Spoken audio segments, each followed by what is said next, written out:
La salvación es de Jehová. Este sermón fue predicado la mañana del domingo 10 de mayo de 1857 por Carlitos Haddon Spurgeon en el Music Hall Royal Surrey Gardens, Londres.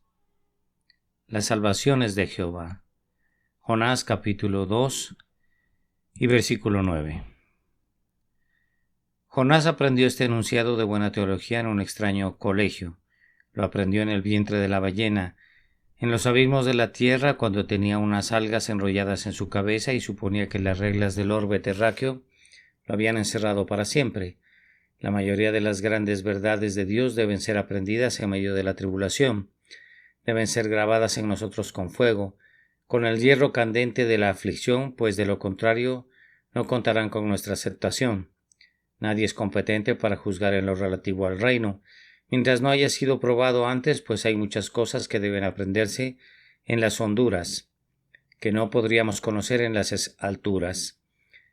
Descubriremos muchos secretos en las cuevas del océano, que, si nos hubiésemos remontado al cielo, no habríamos podido conocer.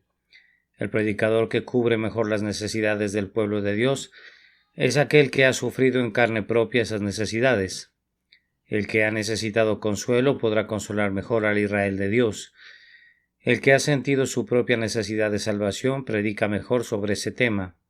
Jonás, cuando fue liberado de su grave peligro, cuando por el mandato de Dios el pez abandonó obedientemente las grandes profundidades y entregó su carga en la costa, fue capaz de juzgar entonces, y este fue el resultado de su experiencia en medio de la aflicción. La salvación es de Jehová. Debemos entender aquí que la salvación no es simplemente la salvación especial de la muerte que Jonás experimentó, pues de acuerdo con el Dr. Gill, hay algo muy especial en el texto original, puesto que la palabra salvación tiene una letra más de las que usualmente tiene, cuando se refiere únicamente a alguna liberación temporal. Por tanto, solo la podemos entender aquí como refiriéndose a la grandiosa obra de la salvación del alma que permanece para siempre. Voy a tratar de exponer de la mejor manera posible que la salvación es de Jehová. Primero me esforzaré por explicar la doctrina, luego procuraré mostrarles cómo Dios nos ha protegido de cometer errores y nos ha acercado para conducirnos a creer en el Evangelio. Luego voy a reflexionar acerca de la influencia de esta verdad en los hombres y voy a concluir mostrándoles lo opuesto de esta doctrina, puesto que toda verdad tiene su reverso. Esta también lo tiene. Entonces, para comenzar, primero explicaremos esta doctrina, la doctrina que la salvación es de Jehová, o del Señor.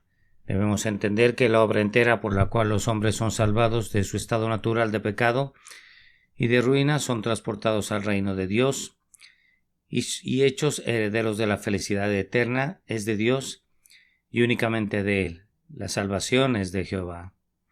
Entonces damos inicio comentando que el plan de salvación es enteramente de Dios. Ningún intelecto humano, ninguna inteligencia creada ayudaron a Dios en la planeación de la salvación. Él concibió el plan y Él también lo implementó. El plan de salvación fue trazado desde antes de la existencia de los ángeles, antes de que la estrella matutina proyectara su rayo iluminando las tinieblas, cuando todavía el éter incólume no habría sido sacudido por las alas del serafín, cuando la solemnidad del silencio no había sido turbada por el canto del ángel. Dios ya había establecido el plan para salvar al hombre, pues sabía por anticipado que caería. Él no creó a los ángeles para asesorarse con ellos, no, lo hizo por sí mismo. Podríamos preguntar, ¿a quién pidió opinión para ser aconsejado cuando planeó la grandiosa arquitectura del Templo de la Misericordia? ¿A quién le pidió consejo cuando cavó los abismos del amor, para que de ellos brotaran los manantiales de la salvación? ¿Quién le fortaleció las manos? Nadie, él mismo lo hizo todo solo. De hecho, si los ángeles hubiesen existido, no habrían podido ayudar a Dios, pues puedo suponer muy bien que si se hubiese convocado un solemne cónclave de esos espíritus, y si Dios les hubiera comentado, el hombre se rebelará, yo declaro que lo castigaré, mi justicia inflexible y severa exige que lo haga, sin embargo me propongo tener misericordia. Si les hubiera preguntado a los escuadrones celestiales, de seres poderosos, ¿cómo puede lograrse esto? ¿Cómo puede la justicia ver cumplidas sus demandas y cómo puede reinar la misericordia? Los ángeles habrían guardado silencio hasta ahora. No habrían podido concebir un plan. El intelecto angélico habría sido incapaz de idear el medio por el cual la justicia y la paz se pudieran encontrar, y el juicio y la misericordia se pudieran besar. Dios lo concibió, pues sin Dios no podría haberse concebido. Es un plan demasiado espléndido para ser el producto de cualquier mente, excepto de esta mente que después lo implementó. La salvación, que es más antigua que la creación, es de Jehová. Y así como es de Jehová en su planeación, así es de Jehová en su ejecución. Nadie ha ayudado a proporcionar la salvación. Dios lo ha hecho todo él mismo. El banquete de la misericordia es servido por un único anfitrión, a quien pertenecen los millares de animales en los collados, pero nadie ha suministrado los platillos exquisitos para ese banquete real. Él lo ha preparado solo todo. La bañera real de misericordia en la que las almas negras son bañadas fue llenada con la sangre de las venas de Jesús. Nadie más proporcionó ni una sola gota. Él murió en la cruz y como sacrificio expiatorio murió solo. No se mezcló con ese torrente la sangre de ningún mártir. No entró en el río de la expiación la sangre de nobles confesores ni de héroes de la cruz. Fue llenado por las venas de Cristo y nadie más participó. Él lo ha hecho enteramente todo. La expiación es la obra de Jesús sin la ayuda de nadie más. En esa cruz veo al hombre que pisó él solo el lagar. En aquel huerto veo al conquistador solitario que vino a combatir sin ayuda, cuyo propio brazo trajo la salvación y cuya omnipotencia le sostuvo. La salvación es de Jehová. En cuanto a sus provisiones, Jehová, Padre, Hijo y Espíritu, lo han provisto todo. Hasta aquí todos estamos de acuerdo, pero ahora tendremos que debatir un poco. La salvación es de Jehová en su aplicación. No, comenta el arminiano, no lo es. La salvación es de Jehová en la medida que hace todo lo que puede hacer por el hombre, pero hay algo que el hombre debe hacer, y si no lo hace perecerá. Ese es el camino arminiano de la salvación. Ahora, la semana pasada me acordé de la teoría arminiana de la salvación, cuando estuve junto a esa famosa ventana del castillo de Carisbrooke, por la que el rey Carlos, de infeliz impía memoria, intentó escapar. Leí en la guía de turistas que todo estaba preparado para su escape y sus seguidores tenían dispuestos los medios al pie de la muralla que le permitirían huir a través del país, y en la costa tenían las naves listas que lo llevarían a otras tierras. De hecho, todo estaba planeado para su escape, pero al rey le tocaba la tarea más importante. Sus amigos habían dicho todo lo que les correspondía.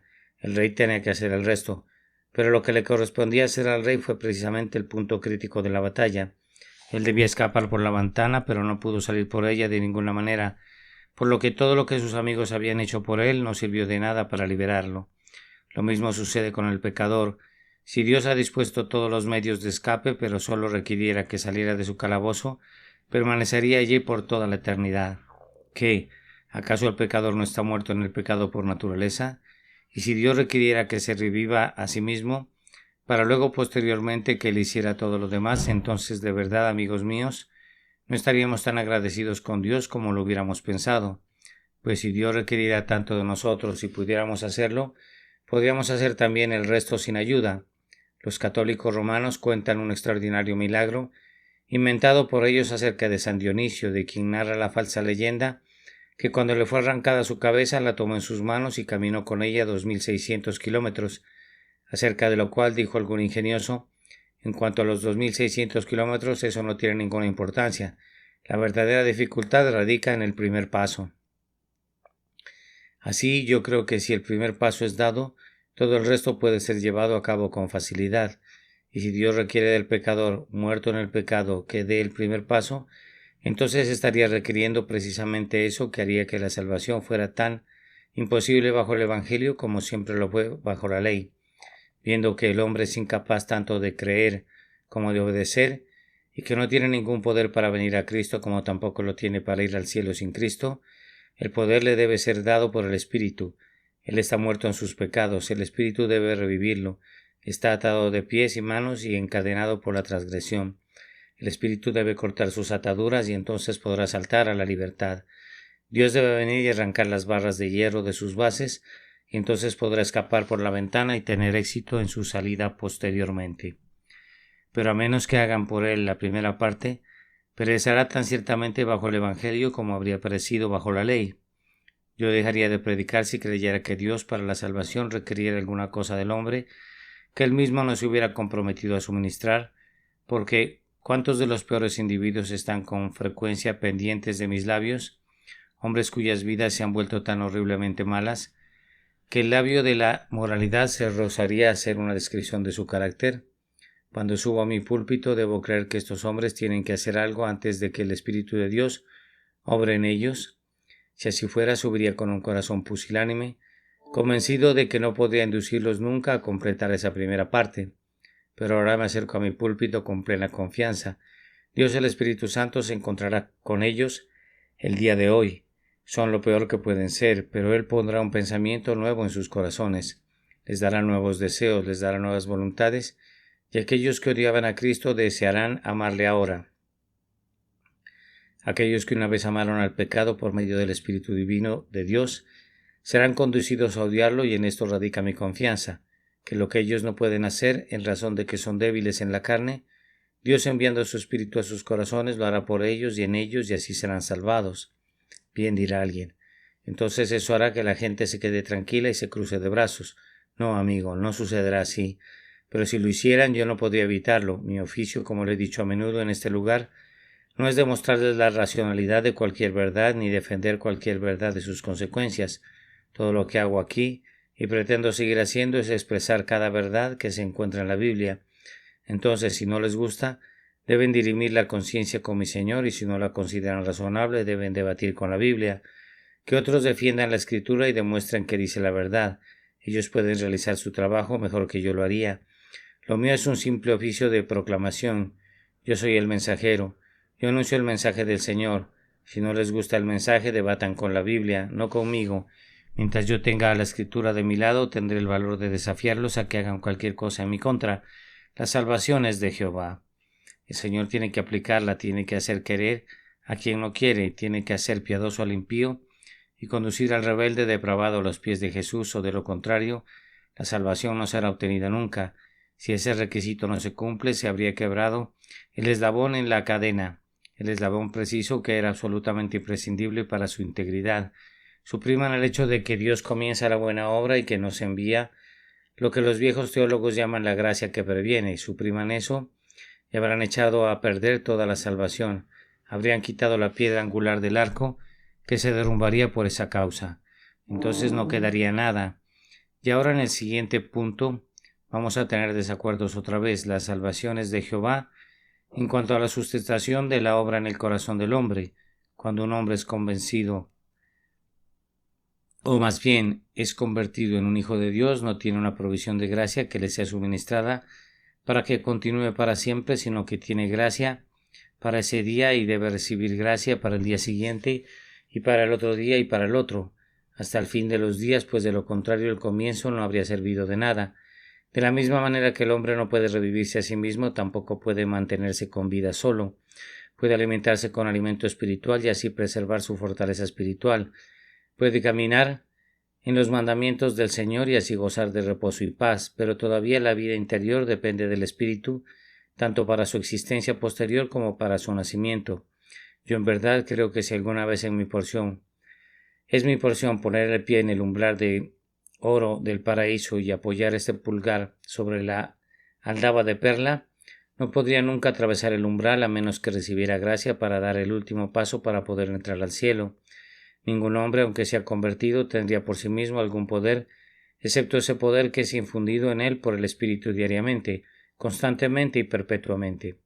Pero los cristianos se consideran caballeros independientes, reciben en su mano una pequeña provisión de gracia y dicen: mi monte permanece firme y nunca seré conmovido. Pero no pasa mucho tiempo antes de que el maná comience a pudrirse. Estaba destinado únicamente a ser el maná para el día y lo hemos almacenado para el día siguiente. Entonces se descompone. Debemos recibir gracia fresca, pues día a día el maná caía. Que tú aprendas bien esta lección. Así que busquen día a día una gracia fresca. Frecuentemente el cristiano quiere recibir la suficiente provisión de gracia para que le dure un mes y que le sea otorgada de una sola vez. Dice, ¿qué multitud de tribulaciones me espera? ¿Cómo me enfrentaré a todas ellas? Que tuviera la suficiente gracia para soportarlas. Mis queridos amigos, recibirán la gracia suficiente para sus problemas conforme se presenten uno por uno, como tus días serán tus fuerzas, pero tus fuerzas no serán nunca como tus meses o como tus semanas. Tú recibirás tus fuerzas como recibes tu pan. El pan nuestro de cada día, dánoslo hoy.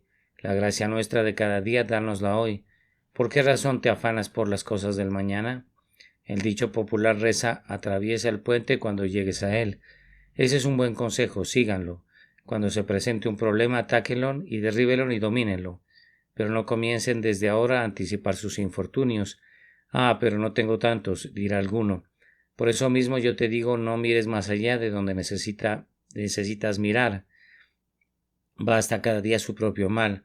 Haz lo mismo que hizo aquel valeroso griego, quien cuando defendía a su país de los ataques de Persia, no fue a las llanuras a pelear, sino que permaneció en el desfiladero de las Termópilas. Allí, cuando las decenas de millares venían contra él, tenían que pasar uno por uno y fueron completamente aniquilados. Si se hubiese aventurado a la llanura, pronto habría devorado, y su puñado de soldados habría sido fundido como una gota de rocío en el océano. Permanece en el desfiladero del día de hoy y combate contra tus problemas enfrentándolos uno a uno, pero no te apresures a las llanuras del día de mañana, pues allí serás obligado a huir y perecerás. Conforme a la medida de tu mal, así será la gracia que recibas.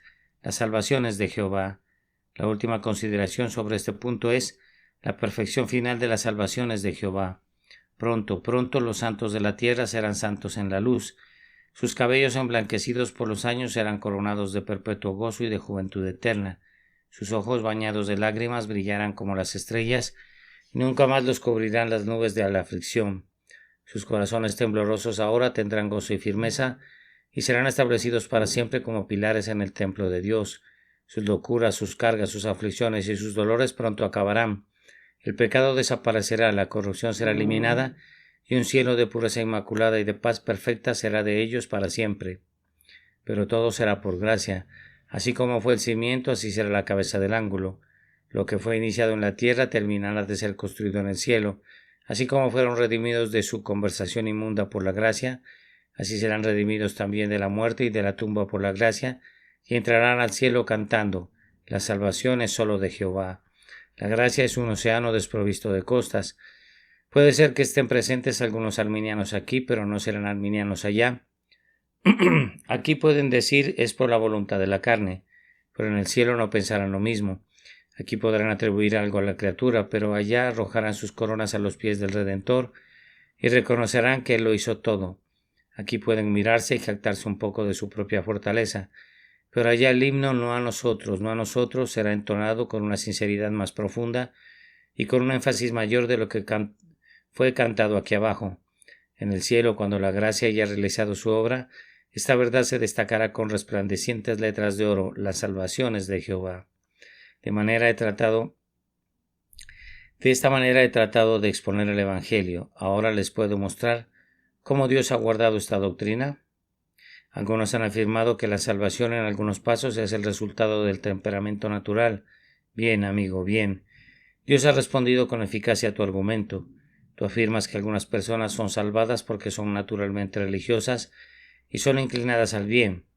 Desafortunadamente no he conocido nunca a nadie que pertenezca a esa clase de personas, pero voy a suponer por un instante que haya personas así. Dios ha contestado irrefutablemente tu objeción, pues es extraño decirlo, el gran número de los que son salvos son precisamente las personas que parecían tener la menor probabilidad de ser salvadas, mientras que un gran número de los que perecen fueron una vez las personas que nosotros hubiéramos esperado ver en el cielo, si la disposición natural tuviese algo que ver con ello. Vamos, hay una persona aquí que en su juventud fue un hijo de la insensatez. Su madre lloraba por él con frecuencia y clamaba y gemía por los descarríos de su hijo. Era tal su espíritu fiero que ni el freno ni la brida podían sujetarlo. Eran tales sus perpetuas rebeliones y sus embulliciones de ira ardiente que su madre preguntó: hijo mío, ¿en qué te convertirás en tus años de madurez? De cierto destrozarás la ley y el orden y serás una deshonra para el nombre de tu padre. Él creció en su juventud, era indómito y disoluto, pero, maravilla de maravillas, súbitamente se volvió un hombre nuevo, cambiando enteramente diferente. Se volvió tan diferente de lo que antes era, como diferentes son los ángeles de los espíritus condenados. Se sentaba a los pies de su madre y alegraba su corazón, y el joven perdido y fiero se volvió apacible, dócil y humilde, como un niñito y obediente a los mandamientos de Dios. Tú dirás, maravilla de maravillas. Pero hay otra persona aquí. Él era un joven muy bueno. Siendo un niño hablaba de Jesús. A menudo cuando su madre le sostenía en sus rodillas le hacía preguntas sobre el cielo. Era un prodigio, un portento de piedad en su juventud. Cuando creció, las lágrimas rodaban por sus mejillas cuando oía algún sermón. Difícilmente soportaba oír acerca de la muerte sin un suspiro. Algunas veces su madre le sorprendía, según pensaba ella en solitaria oración. ¿Y qué es de él ahora? Esta misma mañana acaba de regresar de pecar. Se ha convertido en un villano corrompido y desesperado y ha llegado lejos en toda manera de perversión y lascivia y pecado, y se ha convertido en un hombre tan condenablemente corrupto que no necesita que otros influyan en él. Su espíritu depravado, que una vez estuvo confinado, ahora se ha desarrollado por sí solo y ha aprendido a jugar el papel de león en su edad adulta, como jugó el papel de zorro en su juventud. No sé si ustedes hayan conocido algún caso semejante, pero ocurren con frecuencia. Sé que puedo decir que en mi congregación algún individuo perdido y degradado ha sido quebrantado de corazón y ha sido conducido a llorar y ha clamado a Dios pidiendo misericordia y ha renunciado a su vil pecado. En cambio, una bella jovencita a su lado le ha oído el mismo sermón y si brotó alguna lágrima se apresuró a enjugarla. Ella todavía continúa siendo lo que era, sin esperanza y sin Dios en el mundo. Dios ha escogido lo vil del mundo y ha seleccionado a su pueblo de entre los hombres más menospreciados para demostrar que no es la disposición natural, sino que la salvación es de Jehová únicamente.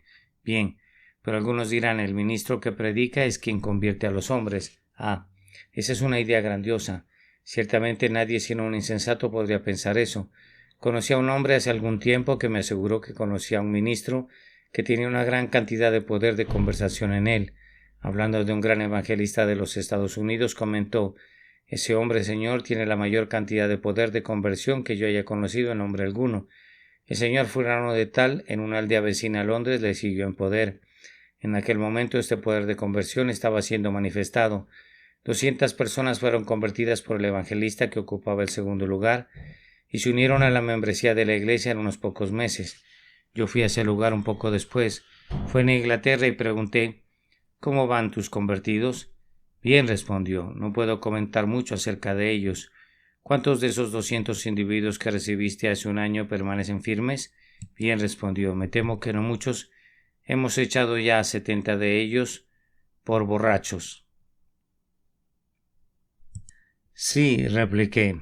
Eso pensé, ese es el final del grandioso experimento del poder de conversión. Si yo pudiera convertirlos a todos ustedes, cualquiera podría revertir el proceso de su conversión. Lo que un hombre puede hacer, otro lo puede deshacer, solo permanece lo hecho por Dios. No, hermanos míos, Dios ha tenido mucho cuidado de que no se diga nunca que la salvación es del hombre, pues usualmente Él bendice a quienes parecen menos calificados para ser útiles. Yo no espero ver tantas conversiones en este lugar como las que hubo el año pasado cuando tenía menos oyentes. Me preguntarán ¿por qué? Bien, el año pasado todo el mundo me maltrataba. Mencionar mi nombre era mencionar el nombre del bufón más abominable que hayan vivido.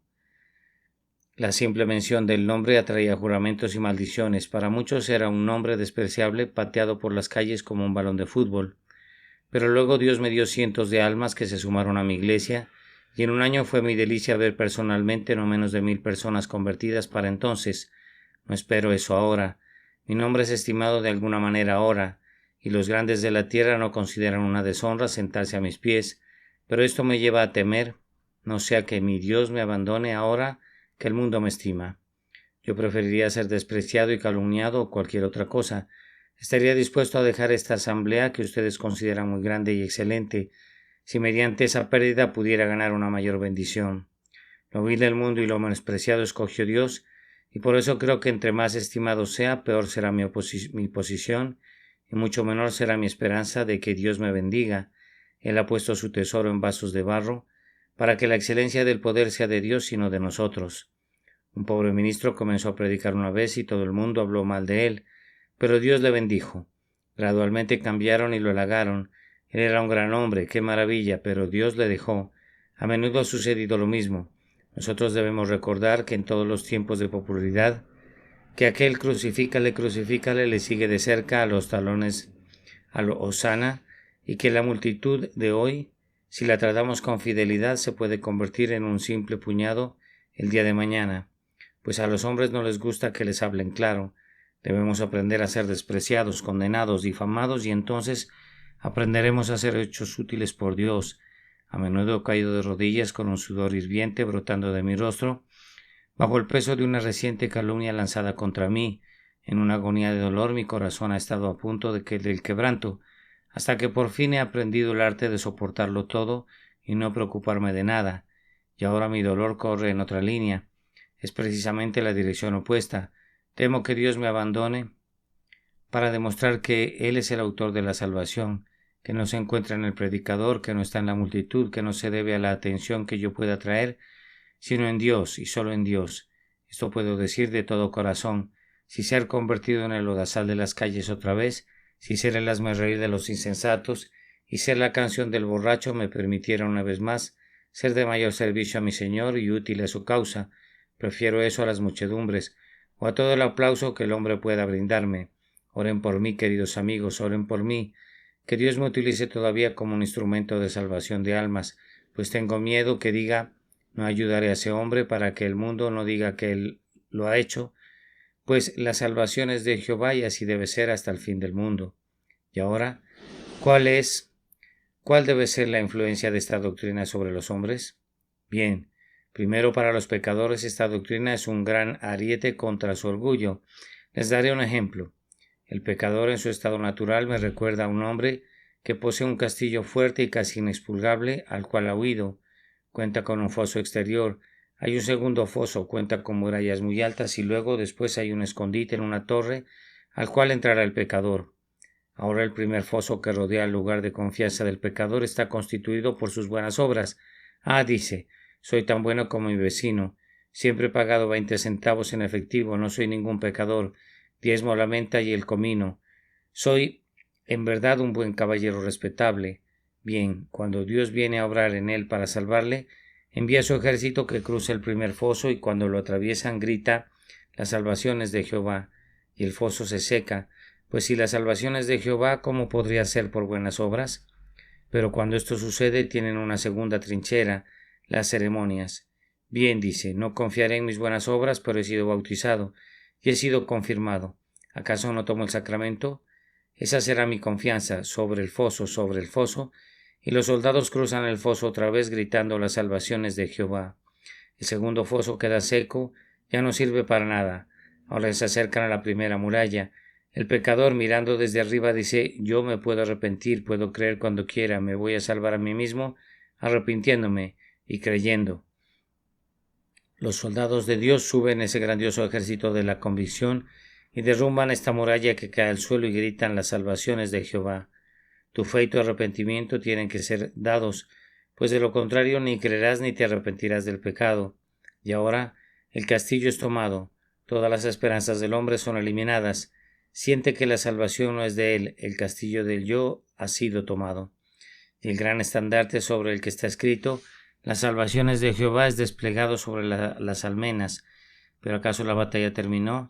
Oh no. El pecador se ha retirado a su torre en el centro del castillo y ahora cambian sus tácticas.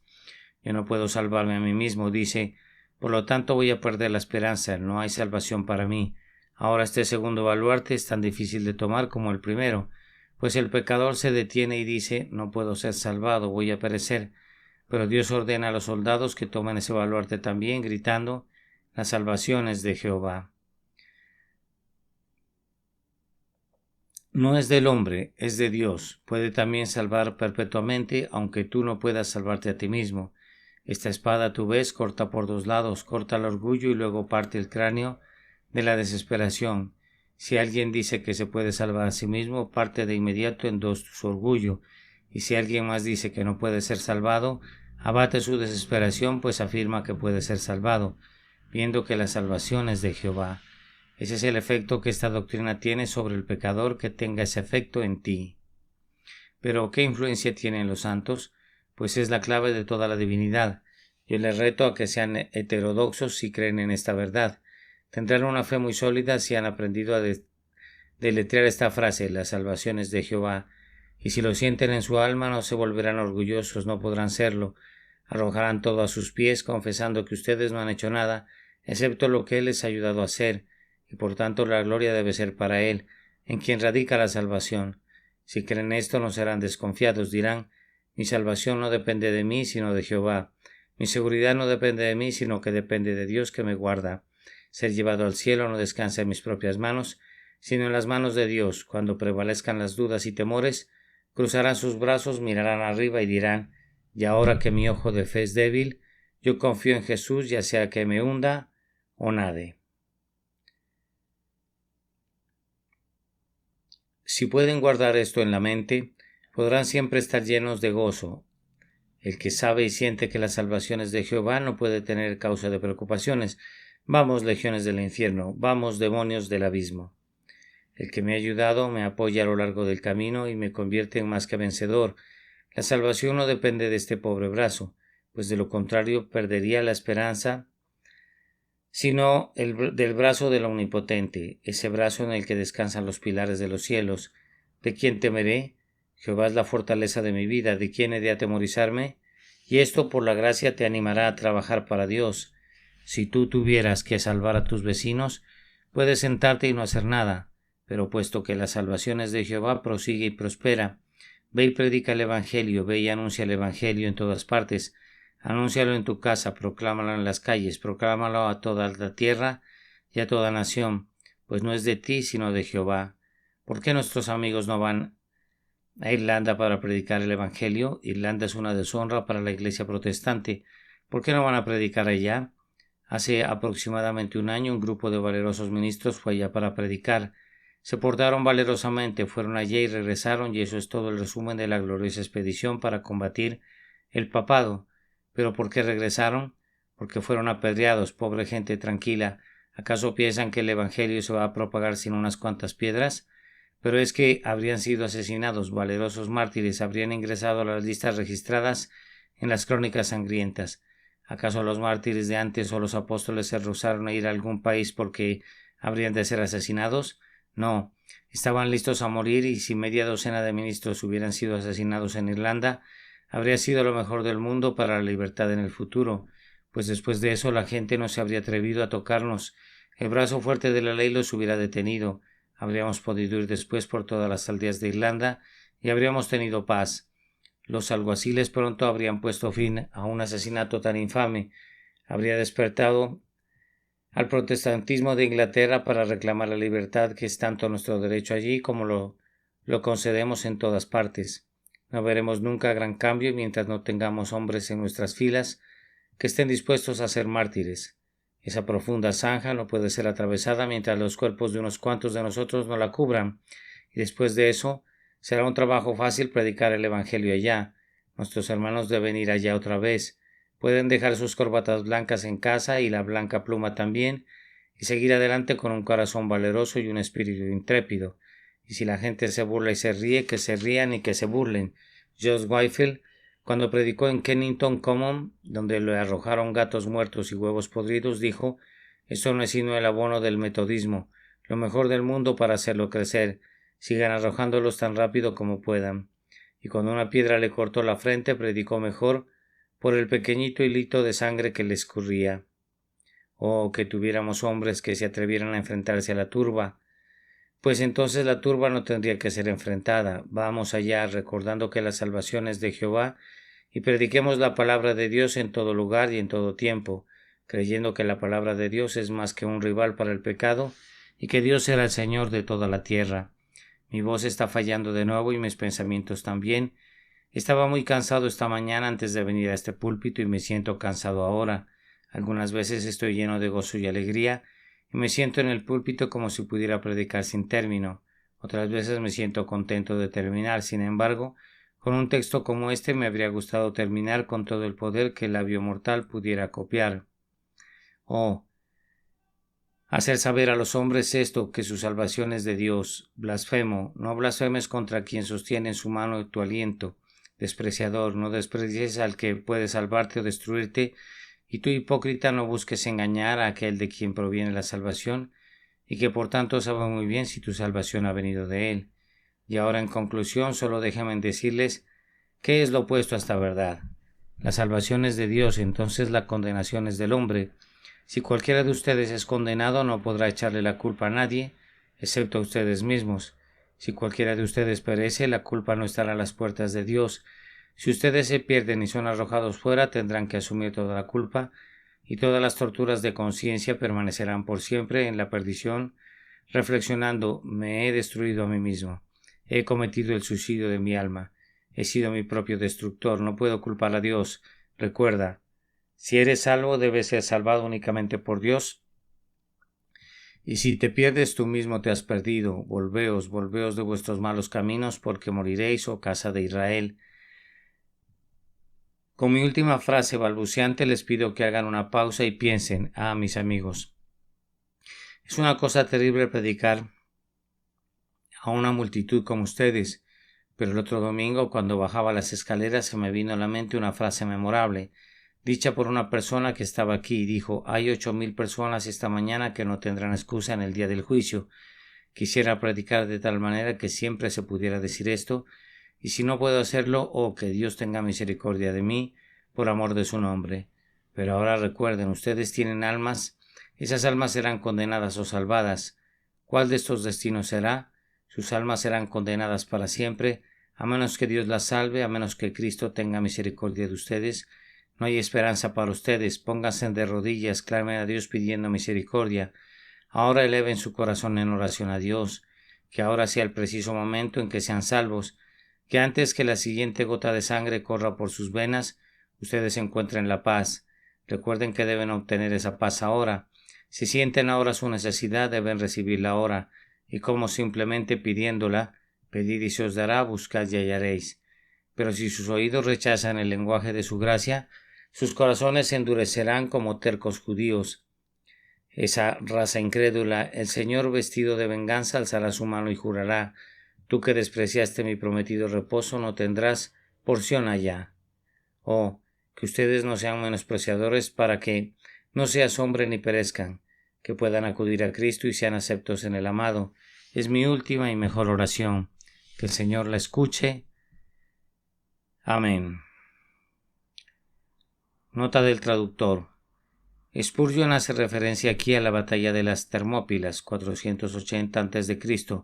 Fue una batalla de la Segunda Guerra Médica. El rey de Esparta, Leonidas, con 300 hoplitas lacedomios, intentó detener a las tropas de Jerjes I en el desfiladero de las Termópilas, en Lócrida Oriental.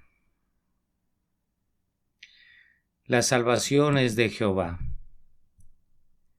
Sermón predicado la mañana del domingo 10 de mayo de 1857 por Charles Haddon Spurgeon en el Music Hall, Royal Surrey Gardens, Londres. La salvación es de Jehová. Jonás, capítulo 2 y versículo 9.